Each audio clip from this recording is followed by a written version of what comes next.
Game & Watch, an early portable game series by Nintendo, and the most popular strapless rectangular watch lines featuring Mario at War and Snoopy Tennis. The first batch of handhelds were released in 1980. You all know the story of these. Gunpei Yokoi was on a train and he saw a guy playing a calculator. Bada bing bada boom, Circle Man juggling. All these machines were based on his lateral thinking with withered technology philosophy that continues throughout Nintendo today. Take an older piece of tech, come up with a fresh new idea. Now what if we took old tech and came up with an unoriginal idea? Enter remakes. In all seriousness, remakes are pretty great and a lot of work goes into them. Though, they aren't new games. Remakes have garnered a lot of attention as they've come so far over the years. Hell, my favorite game of 2020 is a remake. One of the best-selling games on the Nintendo Switch is a compilation of remakes. Mario 3D All-Stars. The game, the myth, the controversy. Yet this title has faced some serious backlash. A lot of people were disappointed with Nintendo's somewhat lazy attempt at remaking these games because fan efforts are better experiences. This may come as a shocker, but the Big N's original remakes of games were high-effort Mario titles. Game & Watch Gallery. I had these on my 3DS, and they were some of my first retro games. Yep, 6-year-old Amiiben in the ripe year of 2012 bought Game & Watch Gallery 2 because it was cheap, and it had Mario on it. Plus, every kid likes watches, right? I fell in love with this game and played it pretty much every time I turned on my 3DS. A lot of times I wonder how I got into retro things since I've always taken an interest in old junk and can't pinpoint what got me into retro games since there were so many factors. The reason I'm such a big Sega dork was because of the 2009 iPhone Sonic. Yeah, before YouTube Kids, children would beg dad for the phone and go on strike because they couldn't buy a 99-cent app. That Sonic obsession led me to get Sonic's Ultimate Genesis Collection. I was around the same age then, too. So without Game & Watch Gallery, I would still be here today, because I had Sonic. But I might not be talking about these games so soon. So with Game & Watch and Nintendo remakes being back in the spotlight, let's take a look at 5 Game & Watch Gallery titles, starting with the PAL-exclusive Gameboy Gallery. I sure as hell did not know about this one before research. When's the last time anybody brought up a European-exclusive Game Boy game? Never! Released in 1995, this game was developed by Tosei. I like to call these guys the secret devs. The vast majority of their games go uncredited, and they've made deals with publishers to make it seem like the publisher made that game instead of Tosei. But out of the thousands of games they've made, we know they did develop the Game & Watch Gallery series. And the lesser-known first entry doesn't have any of the charm the later titles would adopt. For starters, there's no Mario characters.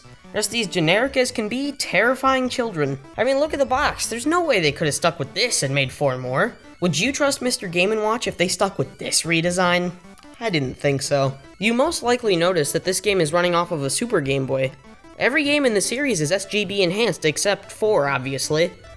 Well, there are 5 games here. Let's start from the top. Ball, the classic game, the first Game & Watch title, and the most iconic. Honestly, not a huge fan of this one. The Game & Watch line refined this sort of gameplay with titles like Chef and Fire, and those are way more fun in my opinion.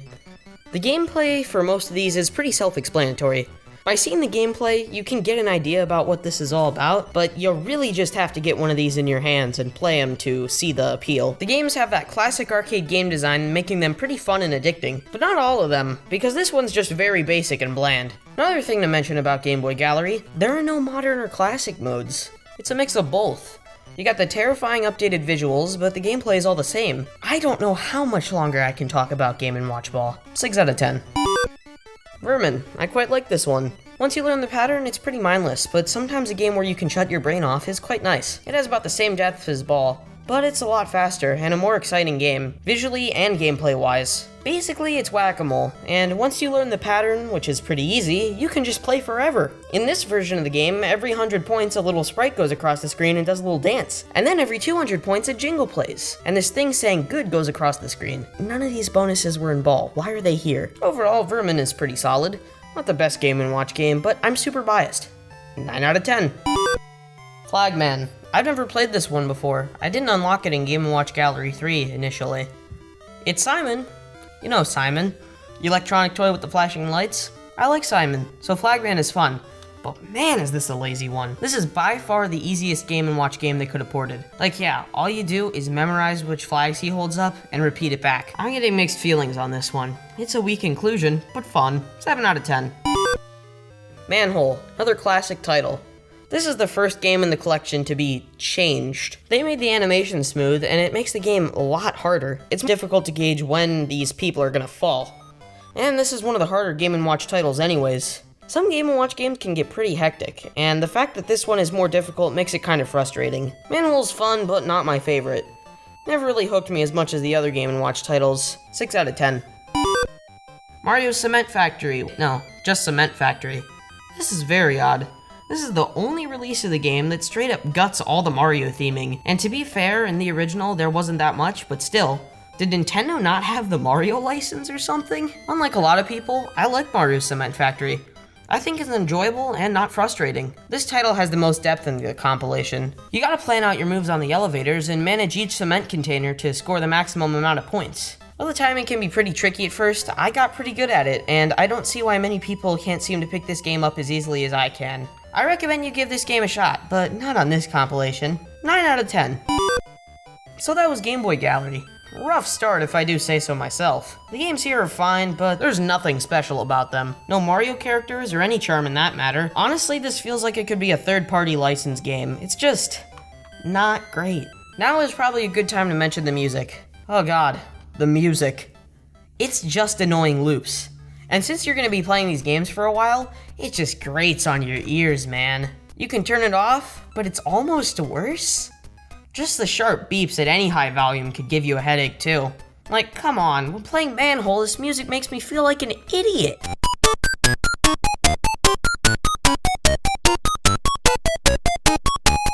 That's all there is to Game Boy Gallery. No bonuses or anything. Just 5 titles on 1 cart. Would not recommend. Okay, now we're getting into the good stuff.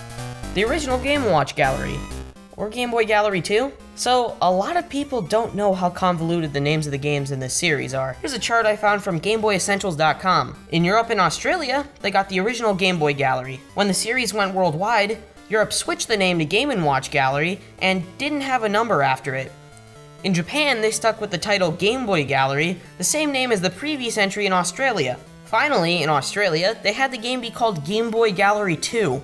Confused yet? So when we get to the sequel, in North America, it's called Game & Watch Gallery 2. That's the same name in Europe, despite there being 3 games released there. In Japan, it's called Game Boy Gallery 2, and the same game in Australia is called Game Boy Gallery 3. Then once we get to the 4th one, Japan didn't even get that game, and in America, it's called Game & Watch Gallery 4. Alright, you'd think that's what it's called in Europe, right? Nope. Game & Watch Gallery Advance. And in Australia, they completely ditched the Game Boy Gallery title and called it the same as Europe. Yeesh. Okay, let's just play this damn game already. Coming out rather late in the Game Boy's life, Game & Watch Gallery dropped in 1997. We had the return of Manhole, and the new games, Fire, Octopus, and Oil Panic. There isn't that much history about the Game & Watch Gallery series. Nintendo just kind of made them and released them. You know, like a video game. But the soundtrack to this game did release on CD only in Japan. Despite Game Boy Gallery being Assault on New Year's, every single song in Game & Watch Gallery 1 through 4 is just so good. These are seriously some of the best tunes on the old Game Boy. Well, I guess it's time to get back to the games. Something this series has become known for is the presentation. The sprite art, the menus, everything about this game just oozes quality and charm. It pays so much respect to Game & Watch history and is the complete opposite to Game Boy Gallery in every sense of the word. Everything is just so well made. Also, a new staple to the series here is the Gallery Corner. This is like a museum mode. You can take a peek at some classic Game & Watch units. Manhole. Remember this one? I bet you do. Classic mode's the same, except a little easier compared to Game Boy Gallery, so on to Modern mode. In Modern mode, Yoshi is the star of the show, and instead of having 1 manhole, there are 4. Here's the catch. When stepped on, they all sink down and you have to bring them back up, and that takes a second. It may seem easier since all 4 gaps can be covered, but nope, this is the harder game. Toad's, Donkey Kong Jr.'s, and Mario's run across each and have different movement speeds. This makes a way more hectic and challenging game. It's not extremely hard though. If they fall, there's a brief period of time where you can come in for a close save. Modern mode is cool, but I think a little more could have been added. 6 out of 10. Fire. Catch the falling citizens from the burning building. This one's pretty fun. It's a little frustrating at first, but mastering the timing is rewarding. This game is pretty simple, but challenging. I like the stills on Mr. Game & Watch. He looks like he's having the time of his life.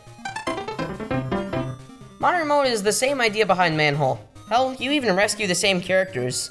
They have different weights and make it a more challenging game. By using the face buttons and the D-pad together, you can zip across the stage, coming in for some close saves. They did add a minor new mechanic though. Sometimes eggs will drop. Out of them will appear a bomb or a star. Make sure to drop the bomb as soon as possible or else you'll lose points. And with the star, you can bounce it to the end for more points. But if it's dropped, no lives are lost. Fire is pretty alright. 7 out of 10. Octopus. Nintendo likes to reference this one a lot too. It's fun, but not my favorite. This one is purely timing based. Learn the patterns of the octopus and you're golden. I like the risk-reward element to it. You can go for more treasure, but be warned. The octopus can snatch you up. I'm just not great at this one, and it's not really for me. The remake is better, of course. The graphics are nice and smooth. You get more points when returning the treasure, but with the new mechanic of being able to throw the treasure, you can just chill at the bottom forever. I do like the remake a lot more, but still, not my kind of game. 5 out of 10. Oil Panic is a dual screen game. It looks terrible here. The pixelation on the other games was fine. There's nothing they could do about it. It's a Game Boy after all. But porting a dual screen game? Man, it just does not look pretty. Though the game wasn't changed, and Oil Panic is fun. The gas station is leaking, and it can only catch on fire 3 times before it goes down. Makes sense. Timing when to dump the oil can get pretty tricky, though you do have 6 misses technically. Missing the oil barrel is its own miss, so you can make a strategy out of being terrible. Oil bucket full, and you're at 2 misses on the top screen? Just pour it out and you won't lose the game. The modern version is mostly the same, except you get 2 buckets instead of 1. This makes the game easier, but I think it's more fun now. By feeding Yoshi, consumer of oil, 2 full buckets, he makes this block. I don't know what it does. 7 out of 10. So first, second, game down. Overall, this game is great. While it's lacking the polish and bonus features of the later games, it's a huge step above Gameboy Gallery. I had this game on my 3DS, but never really liked it as much as 2. After playing Gameboy Gallery, I have a new appreciation for this game. And even if I didn't play Gameboy Gallery, coming back to it, I think it's a lot better than I remember. I've grown to like these games a lot more. While they're only 4 games, they are pretty fun. This game is good, but it doesn't have the same oomph as the titles to come. Game & Watch Gallery 2, my favorite. The one I've been playing since I was only 6. I have a lot of good memories of this game. I love every game, classic and modern. Game & Watch Gallery 2 was the launch title for the Game Boy Color and comes in one of those black cartridges. It is Super Game Boy Advance though. Even though these backgrounds are fantastic, I will always prefer playing it on a Game Boy Color. However, through the power of editing, I'm gonna layer the Game Boy Color footage over the SNES backgrounds. You can thank me later. I could talk about this game for hours, but I'm not gonna do that and spare you the boredom. You can thank me later. On to the games. Parachute. Like Fire, in this one you save falling people. Sometimes one of them will get caught in a tree. There's no way of knowing when he'll fall down, and as soon as he does, you better catch him because in 1 frame, it's over. Again, like Fire, mastery of going across the stage faster with the A and B buttons is the key to success. Heading on over to modern mode, we have a much better game. Toads, Yoshis, and Donkey Kong Jr.'s are back in trouble again.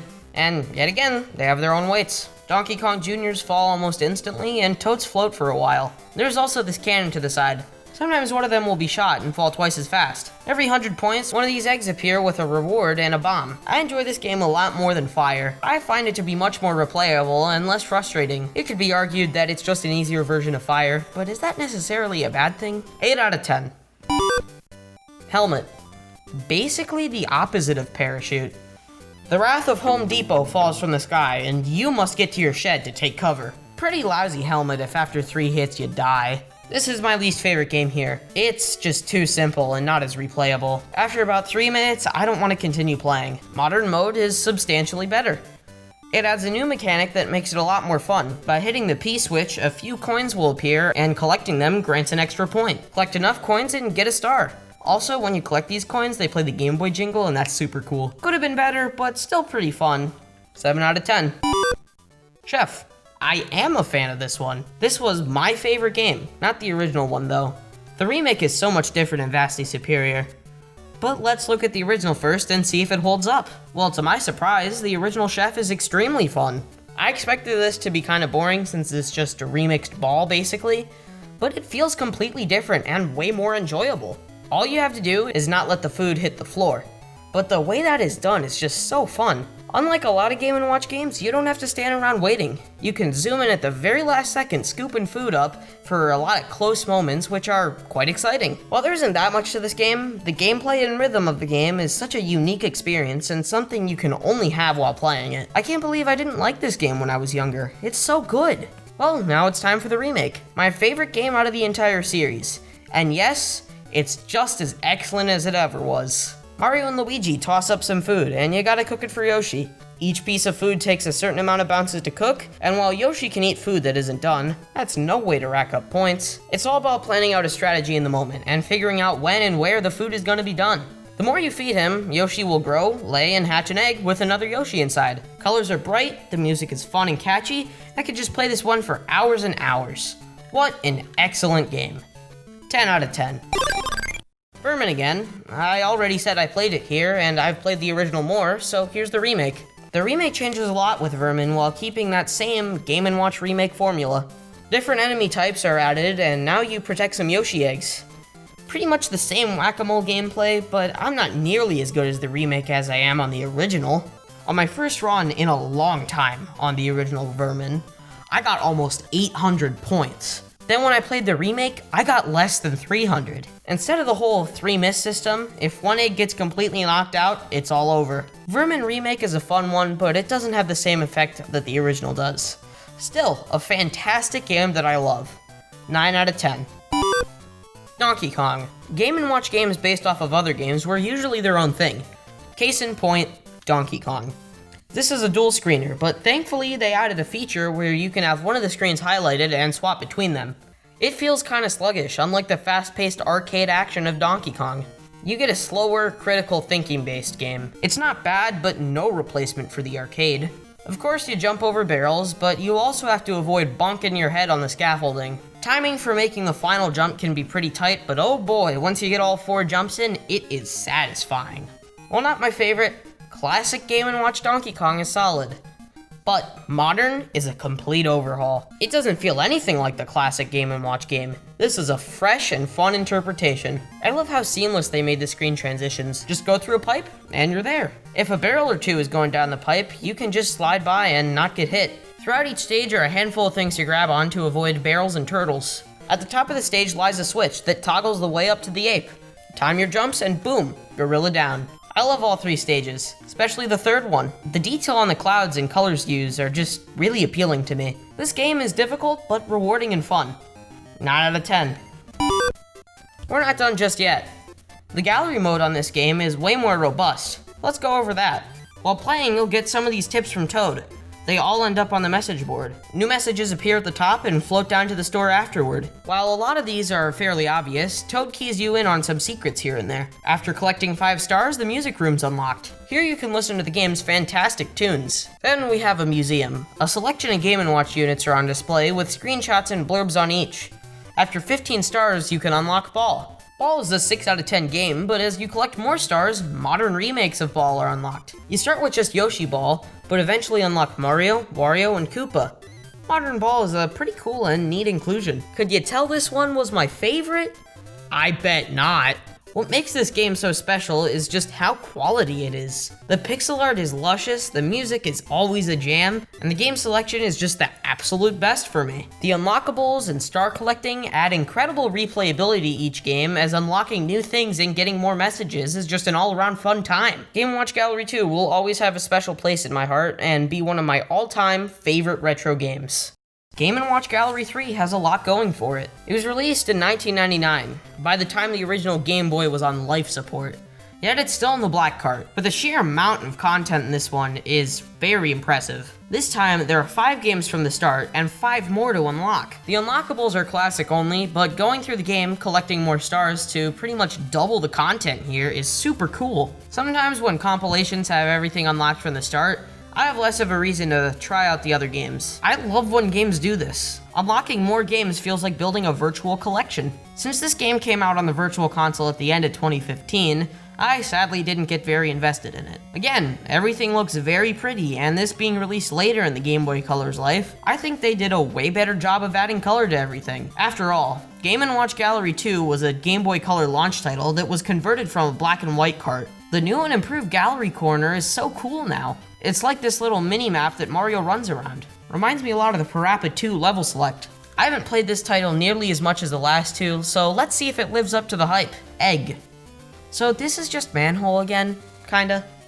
Well, you have 4 locations and must time things properly so they don't fall. It's Manhole, with a fox. Somehow it's slightly easier than Manhole, but I don't know, that's probably just me. There's nothing too interesting about this game besides the visuals. They look pretty good. The remake is miles better. It's based on Yoshi's Cookie, my favorite puzzle game. So it has an automatic bias. Instead of having to wait for the cookies to get to the very bottom, Yoshi extends his tongue and can clear out a row. As the cookies travel down the line, they'll get cooked, and grabbing one that's mid-fall will result in only half a point lost. I like what they did here. They took a mediocre game and made a good remake. 7 out of 10. Greenhouse. Stanley the Bugman from Donkey Kong 3 is back, and he's here to defend his greenhouse. This is a dual-screen game, and so far the best one in my opinion. For a Game & Watch, this title is fast-paced and smooth. You're constantly going up and down between both screens, spraying away at the bugs. Like Chef, you can wait until the very last second to spray a spider or worm, and it creates the same frantic effect. This is a Game & Watch that I would definitely want the real thing of. Yoshi's back again in the remake. He has watermelon seeds from his series and shoots Shy Guys and monkeys. Surprisingly, this is a slower game. Yoshi is pretty clunky and his weapon is not as fun to use as the bug spray. By collecting enough melons, you get this awesome fire attack. I feel they should have just gone with this as the default weapon and added more enemies. It's way more fun to use. Yeah, I prefer the original, but 7 out of 10. Turtle Bridge. You step on turtles. Pretty much just a remixed and better game of Helmet. You cross the turtles to deliver some sort of item to the guy on the other side. Pay attention to the fish below because once they reach the top, the turtle will just take a dip and you'll fall. This one is more simple, but not boring or frustrating. Setting's also really cool. I like it when these games try to experiment with different locations time to time. The remake is also really good. The turtles are now white and have wings. And you play as Toad, the best Mario character. The coin mechanic is back from Helmet, so I guess Nintendo knows these are kind of the same game. But besides that new feature, it's the same game as classic Turtle Bridge, but with all the cool stuff a remake adds. 8 out of 10. Mario Bros. Yet another original take on an arcade title. The Game & Watch unit for this game is super interesting. It's a multi-screen unit, but sideways. You open it up like a book and screens are on both sides. Unlike Donkey Kong, this game is nothing like the Mario Bros. Arcade at all. You control both Mario and Luigi as they push presents back and forth on a conveyor belt. This game is not very exciting. It's excruciatingly slow and has little to no substance. I remember liking this one, but returning, it's just not that fun. The remake is basically the same thing, but faster, which is a lot better, but still, doesn't really fix a weak game. 6 out of 10. Donkey Kong Jr. On the complete opposite of the arcade Game & Watch spectrum, we have this game. It's a fantastic interpretation of DKJ. Donkey Kong Jr. takes everything about the original Donkey Kong and makes it better. While it ditches the second screen, you won't even miss it. Weaving in and out between the enemies is challenging to master, but once you get the hang of it, you can pull off some cool moves. To score the most points, you must get to the top as fast as possible, so planning out a strategy is involved. This is an excellent Game & Watch title because I can't stop playing it. But oh boy, the remake is even better than that. Like the original Donkey Kong, there are 3 stages and platforms to board. It's basically a more refined version of the Donkey Kong remake. This is probably the best Game & Watch classic game and remake. But do I like it more than Chef? No. 10 out of 10. Flagman. Now we're getting to the classic mode-only games. Unlike Gameboy Gallery, this has Flagman's real game B. One of the 4 numbers will be shown and you'll have to hit it as fast as possible. 6 out of 10. Judge. You know, the one with the funny 9 hammer? This game is all reflex-based. After the countdown, if your number is higher, quickly tap the hit button. If your number is lower, tap the dodge button. Pretty self-explanatory. I like this one, but it would have been way more fun in 2-player mode. 7 out of 10. Lion has the same sort of control gimmick as Mario Bros, but way less fun. 3 lions hop around the cage and try to escape. You must stop them. Since there are only 3 exits on each side, this game is stupid easy. Sometimes the lions might fake you out, but you're smarter than a lion, so you won't get faked out. 4 out of 10. Spitball Sparky. This is kind of like a new take on Breakout. Sparky over here got lung extensions and can blow gusts of wind and knock down these bricks with a bouncy ball, as you do. If the ball goes anywhere in the purple zone, you can blow a gust of wind under it to send it back up. It can get a little boring when you're down to the last block, but otherwise, it's okay. I don't think I would come back to this one, but it's not abysmal. 6 out of 10. Donkey Kong 2, the sequel to Donkey Kong. They really should have called it Donkey Kong Jr. 2 because that's what it is. though it feels like a step back from the original Donkey Kong Jr. It moves so much slower, and the level is just not as fun. The game feels less about speed and more so what the original Donkey Kong was going for. After tossing the key to the top and unlocking one of the chains, you must go back down and back up again. I don't know why they made this design choice. It makes so much more sense to just restart at the beginning, but oh well. It's still pretty alright, just not as good as Donkey Kong Jr. 7 out of 10. Game & Watch Gallery 3. Kind of a mixed bag. There are a bunch more games, but they just aren't as fun. Out of the 5 main titles, I think I would only come back to 3 of them, while in Game & Watch Gallery 2, pretty much all the games I love to revisit. Maybe they're just not for me, but I see this as a quantity over quality situation. Still worth a shot though. These games are fun, and I'd recommend Donkey Kong Jr. to any fan of retro stuff. Most Game Boy cartridges are dirt cheap, so I'd say it's worth it for your collection. Finally, we have Game & Watch Gallery 4 for the Game Boy Advance. While the box art says 6 games in one, there are 20. 6 games are unlocked from the start, you eventually unlock 5 remakes, and then 9 classic games. However, of the 11 main games, only 4 of them are unique. I do not see that as a bad thing though. I like to think of this game as a greatest hits compilation for Game & Watch games. This is probably the best game in the series, and the best game for someone looking to get a taste of what Game & Watch was all about. If you were to buy any game in the series, it would have to be this one. So let's just go through a rapid fire round of the games we've already seen.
That leaves us with 3 primary games and 7 bonus games. Boxing.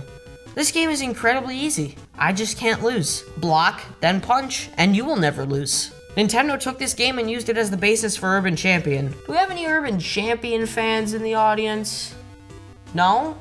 No, we don't. You know what? This game is probably better with a friend.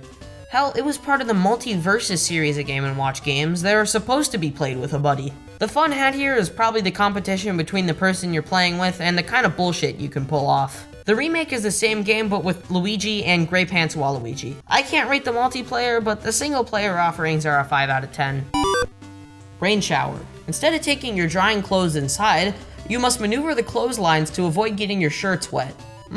This game is rather slow, but not the worst thing in the world. These crows add a bit of challenge to the mix, but it's still not too challenging. Rain Shower didn't really pique my interest that much, but that doesn't mean it was bad per se. Modern mode is a change of pace. Bowser is up in a tree tossing water balloons and just ruining the day for poor Luigi, Yoshi, and Wario. The balloons are much faster than the raindrops from classic mode. There's also this empty swing. I don't know what it does. I didn't get too far in this one because I found it rather challenging. Rain Shower is just kinda average. 6 out of 10. Donkey Kong 3, another Multiversus game. Will it be better than boxing? Well, the bar was set pretty low, and thankfully it is. Donkey Kong 3 is a back and forth battle between you and Donkey Kong, pushing flies with pesticide sprayers. Usual stuff. I expected this game to be kind of boring, but I got the opposite. It's very challenging and strategic. Since you have ammo, it is essential to plan out your moves and not just shoot randomly. Donkey Kong is not super easy to beat. Modern mode is pretty much the same thing, but sped up, and now you have 4 shots instead of 3. Donkey Kong 3 is so much better than I expected. 7 out of 10. Fire Attack. It's whack-a-mole with Native Americans. Nintendo's canceled. No matter if you're offended or not, this is a fun game. It uses the same Game & Watch trope of planning out when to make a move before it's too late, and the execution is good. It's not slow or frustrating or anything. A little bland, but not bad. The remake doesn't change anything, except it's with Wario now, and adding Wario to anything makes it better. 7 out of 10. Let's knock out these last few classic titles. Tropical Fish. Your fish have gone rogue and are hopping out of both tanks. Run around your apartment with a fishbowl until they stop. Be warned, the stakes are high.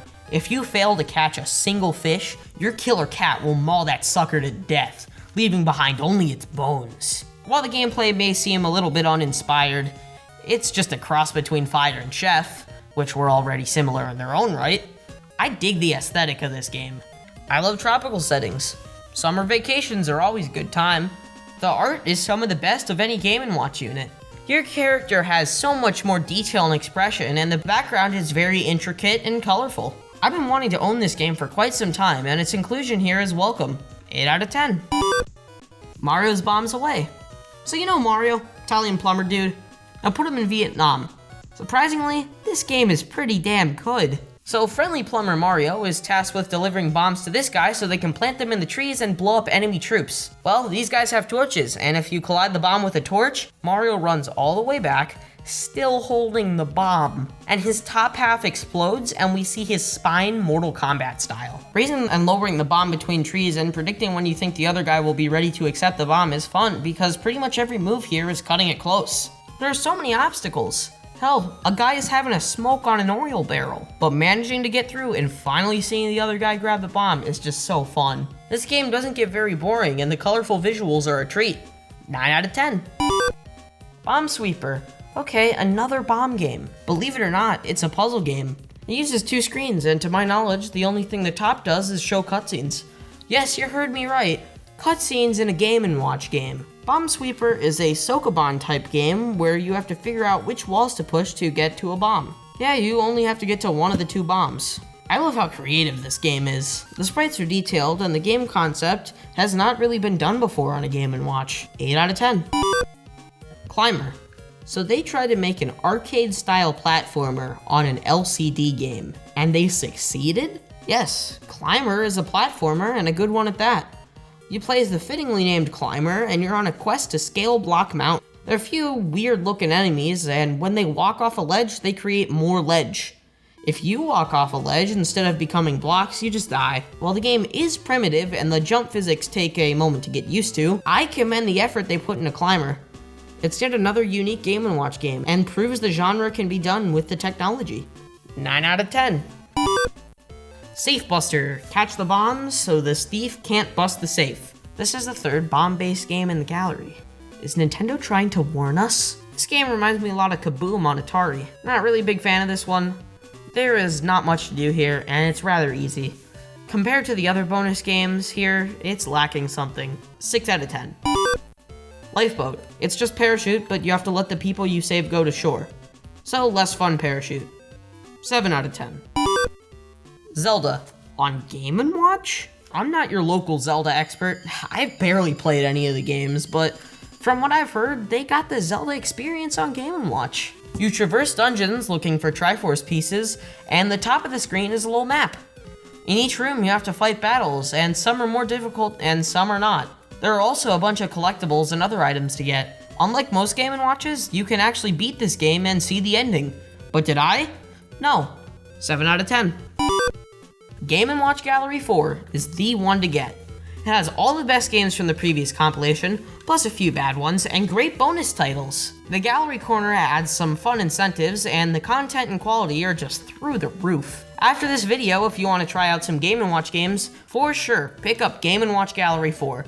It is the best way to experience these classic handheld titles and fantastic remakes. So, that was the Game & Watch Gallery series. I took a look at the whole thing, and if it isn't a damn underrated one at that. Seriously, nobody talks about these. I think they're some of Nintendo's best efforts on the Game Boy, and their greatest compilations. Every game in this series is so high quality if you neglect the first one. I already forgot about Game Boy Gallery, and you should too. Now will the series make a return? God, no. But that doesn't mean that these games shouldn't be passed up. With the recent release of the Super Mario Bros. 35th Anniversary Game & Watch, interest in Nintendo's old LCD games is up, and I want to bring attention to this fantastic series.